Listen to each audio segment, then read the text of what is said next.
নমস্কার বন্ধুরা, জ্যোৎস্না রীতিকথায় একটা নতুন পর্বে তোমাদের সকলকে স্বাগত জানাই। বন্ধুরা, সামনে শুরু হতে চলেছে মহাদেবের প্রিয় মাস শ্রাবণ মাস, কিন্তু কবে থেকে শুরু হচ্ছে তা অনেকের জানা নেই। তাই বন্ধুরা, আজকের পর্বে তোমরা জানতে পারবে শ্রাবণ মাস কবে থেকে শুরু হচ্ছে, কবে শেষ হচ্ছে এবং কটি সোমবার পড়েছে, সেই সোমবার কবে কবে পড়েছে তার পূর্ণাঙ্গ সময়সূচি জানতে পারবে।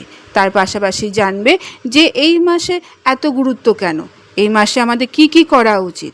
এই সমগ্র তত্ত্বের উত্তর আজকে পর্বে তোমরা জানতে পারবে। স্কিপ না করে পুরো পর্বটি দেখো।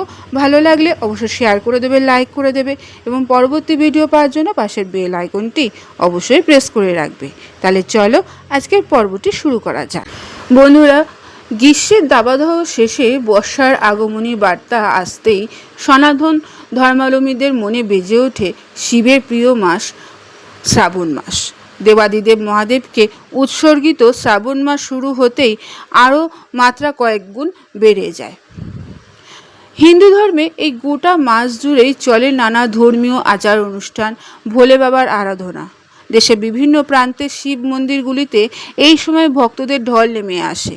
কেউ কেউ দূর দূরান্ত থেকে হেঁটে গিয়ে মহাদেবের মাথায় গঙ্গা জল ঢালে, আবার অনেকে বাড়িতেই ভক্তি সহকারে দেবাদিদেব মহাদেবের পুজো করে থাকে। 2026 সালে এই পবিত্র মাসটি কবে শুরু হচ্ছে এবং কবে শেষ হচ্ছে তা নিয়ে টানাপোড়েন রয়েছে। বন্ধুরা, এই পবিত্র মাসটি শুরু হচ্ছে আগামী 18ই জুলাই থেকে আর শেষ হবে 18ই আগস্ট। পৌরাণিক বিশ্বাস অনুসারে শ্রাবণ মাসে প্রতি সোমবার ব্রত পালন করলে না মহাদেবের আশীর্বাদ লাভ করা যায়।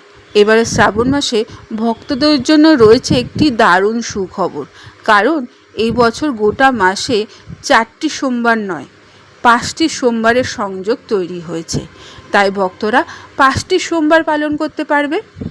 ক্যালেন্ডার অনুযায়ী দিনগুলি একবার আমরা দেখে নিই। শ্রাবণ মাসের প্রথম সোমবার পড়েছে 20শে জুলাই 2026, 3রা শ্রাবণ 1433 বঙ্গাব্দ। দ্বিতীয় সোমবার 27শে জুলাই 2026, 10ই শ্রাবণ 1433 বঙ্গাব্দ। তৃতীয় সোমবার 3রা আগস্ট 2026, 17ই শ্রাবণ 1433 বঙ্গাব্দ। চতুর্থ সোমবার 10ই আগস্ট 2026, 24শে শ্রাবণ 1433 বঙ্গাব্দ।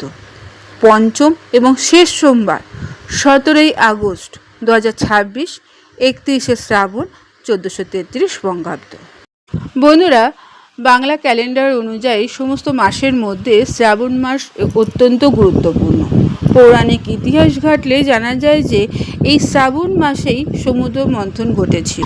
সেই মন্থন থেকে উঠে আসা মারাত্মক বিষ পান করে বিশ্ব ব্রহ্মাণ্ডকে রক্ষা করেছিলেন স্বয়ং মহাদেব। বিষের তীব্র জ্বালায় তার কণ্ঠ নীল হয়ে যাওয়ার কারণেই তিনি নীলকণ্ঠ নামে পরিচিত। মনে করা হয় সেই সময় সৃষ্টি রক্ষাকর্তার শরীর বিষের জ্বালায় শান্ত করতে দেবী পার্বতী তাকে স্তন্যদুগ্ধ পান করিয়েছিলেন। সেই বিশেষ ঘটনার জেরেই শ্রাবণ মাসে শিবের মাথায় জল, দুধ, গঙ্গাজল ঢেলে পুজো করার রীতি চলে আসছে। ভক্তদের বিশ্বাস, সম্পূর্ণ ভক্তি ভরে এই মাসে ভোলে বাবাকে ডাকলে তার সমস্ত মনস্কামনা পূর্ণ হয়। সেই জন্য এই মাস এত গুরুত্বপূর্ণ। তবে এই ব্রত পালনের অনেক নিয়ম রয়েছে। শাস্ত্রীয় নিয়ম অনুসারে শ্রাবণ মাসের সোমবারগুলোতে উপবাস রেখে পুজো করলে জীবনের সমস্ত অশুভ শক্তি দূর হয়। যারা উপবাস করতে পারে না তারা এদিন সম্পূর্ণ নিরামিষ আহার গ্রহণ করতে পারে। শ্রাবণ শব্দটি উৎপত্তি হয় শ্রবণ বা শোনা থেকে, তাই এই সময় ধর্মীয় আধ্যাত্মিক আলোচনা শোনা অত্যন্ত মঙ্গলময়। প্রতি সোমবার সকালে স্নান সেরে শিব স্তোত্র পাঠ করা, মহামৃত্যুঞ্জয় মন্ত্র জপ করলে মানসিক শান্তি বজায় থাকে। মহাদেবকে তুষ্ট করতে ধূত্রা, আকন্দ, অপরাজিতা বা কলকে ফুল ব্যবহার করা হলেও তিনি সবচেয়ে বেশি খুশি হন সামান্য বেলপাতাতেই। এছাড়া যারা রুদ্রাক্ষ ধারণ বা স্ফটিকের শিবলিঙ্গ প্রতিষ্ঠা করতে চান তাদের জন্য এই মাসটি সবচেয়ে উত্তমময়। কেবল বিবাহিত মহিলারাই স্বামীর মঙ্গল কামনায় নয়, অবিবাহিত নারী পুরুষ নির্বিশেষে সকলেই সুখ সমৃদ্ধি মধুর দাম্পত্য জীবনের আশায় এই শ্রাবণ মাসের ব্রত পালন করে থাকে। আশা করি মহাদেবের কৃপায় তোমরা সুস্থ সবল থাকবে। বন্ধুরা, আজকের পর্বটি এখানেই শেষ করলাম। এতক্ষণ আমার ভিডিওটি দেখার জন্য ও শোনার জন্য তোমাদের অসংখ্য ধন্যবাদ।